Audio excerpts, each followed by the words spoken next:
Cheat Code Support Strategist by myheadinthecoudsnotcomingdown.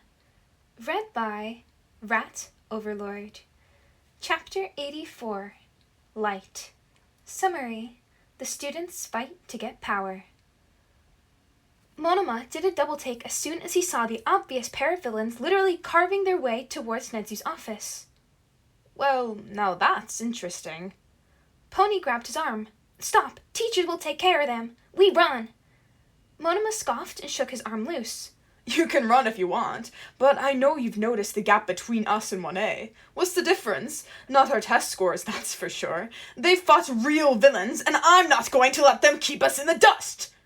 Pony hesitated for a moment before giving a determined nod. We go! Monama grinned and cracked his neck. Let's do this. Try to pin the guy in the yellow coat. He looks like he's got a useful quirk. I want it. Shoji hissed and grabbed his arm. The hand wasn't a big loss. He could grow it back. What was an issue was that Dark Shadow hadn't taken kindly to one of his friends being hurt. As soon as Tokoyami had seen Moonfish hurt him, he'd completely lost control and Dark Shadow had started going berserk. It had gone after Moonfish first, thankfully, and the villain was somewhere down the hall with who knew how many broken bones, but now Dark Shadow was stalking anything that moved, which was unfortunately mostly Shoji. Tokoyami was trying to get it to calm down, but wasn't having much success. Suddenly, there was a cheer from inside the maintenance room, and Shoji felt a stab of fear as Dark Shadow zeroed in on the noise. It let out a massive roar and launched itself at the door. Shoji knew that the wall wouldn't stand a chance and that the support student wouldn't be able to do a thing against it before she'd be torn to shreds. He took a step forward, not knowing what he could do, but at the same time knowing he had to do something. And then, the lights turned on. Dark Shadow whimpered in the suddenly harsh lighting, and Tokoyami was almost sobbing with relief as Shoji went to go comfort him. The agent of chaos must have restored the power. What a mad banquet of darkness. But I think I'd prefer to stay in the light for now. Shoji nodded. Yeah, that sounds like a good plan. Kendo was lightheaded even now that the gas was finally clearing up. This poison gas smelled nasty, and she would have known to avoid it even without Mandalay's warning, but knowing all of the villain's quirks definitely made them have an advantage, as did knowing who the traitor really was. She thought she'd seen Mineta through the fog once or twice, but every time she tried to chase him, he disappeared before she could find him. At least she and Tetsu had knocked out the mustard kid. Now, though, they had to find everyone who had passed out from the gas and get them to Recovery Girl. Hopefully, nobody but Tetsu had gotten hit with any bullets, but Kendo wasn't counting on that, so they needed to hurry. She made her hands as big as she could and started running. Come on, let's grab everyone we can and get back to the Pussycats! Pony shot her horns forward and snagged Mr. Compress's coat. Dobby, wait!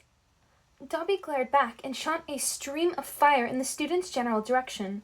Get yourself out of it, you dumbass, or I'm leaving you behind. Compress sounded like he was pouting underneath his mask. Aw, well my coat will rip. Dobby rolled his eyes. Suit yourself. I've got a traitor to take care of. Monama waited until he was around the corner before dashing forward and ripping Compress's glove off. And now let's see what your quirk can really do.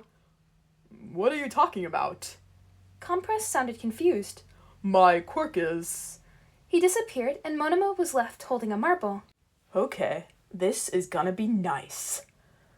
Ochako sighed after Hitoshi finished filling her in. Okay, so what now? Well, the lights are back on. Hitoshi shrugged. And I'm no longer being targeted by a serial killer, so maybe go back to the teachers? Maybe... Ochako frowned. But I feel like the biggest threats are still out there. Like Shigaraki? Hitoshi asked. No, he's apparently on our side now. Ochako answered absently. Hitoshi blinked. Wait, what? Isuku was being almost polite to him when I dropped in earlier. Ochako said. I think he's the one who gave Mandalay the info on the villain's quirks. Oh. Hitoshi frowned. I guess I was wrong about Todoroki being the traitor then. Detective Tsukauchi was there too, Ochako said. So I think he interrogated both of them. I don't know what's going on, but I'm just scared that Kurogiri is going to teleport in and mess everything up. If I had just had an anchor on him, then... Then you'd be able to keep up. Hitoshi nodded. I can brainwash him long enough for you to touch him. I don't think the villains have figured out my quirk yet. Mineta thought it was based on confusion, so... We're still in the cellar. I just hope he's still around, Ochako said. If he is, he's probably after Shigaraki for turning on them. She grabbed Hitoshi and felt the world shift as they jumped. A second later, they were in Netsu's office and Hitoshi was taking deep breaths to calm the nausea. I think I'm actually starting to get used to that. Oh, what do you guys need? Isuku said. Now that the power's back on, I'm kind of busy figuring out the best use of the weapon security system. We're hoping to track Kurogiri, Hitoshi answered. Figured here was a good place to start, since the villains are probably going to be after Dusty here. I'd be offended if you weren't right. Yeah, Todoroki drawled. You knew what the consequences of switching parties would be. Shigaraki groaned, the cat on his lap nuzzling up into his face to try and comfort him. Don't remind me. I'm still worried about the big boss. The big boss? Todoroki asked. Your sensei. Shigaraki nodded. All for one. Netsu nodded grimly. Then I will call All Might to tell him to prepare for an attack. It's a good thing the young man managed to get the power back on so that we can bolster our defenses.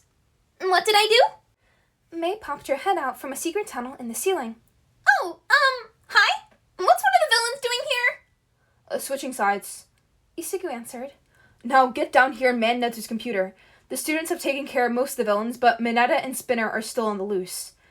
May nodded and jumped down. Any others we need to worry about? Just this one.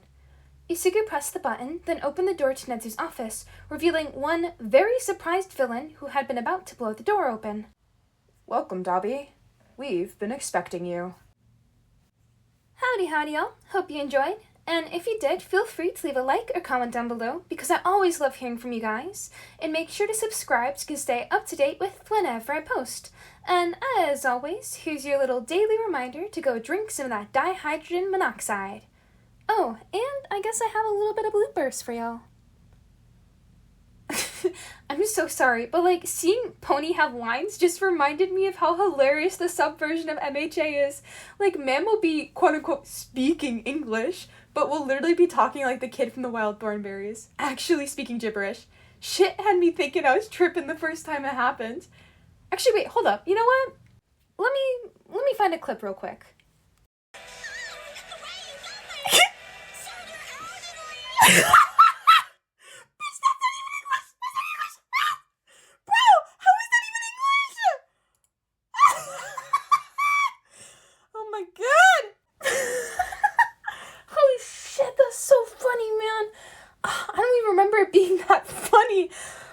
She sounds like she would say oh no, clear.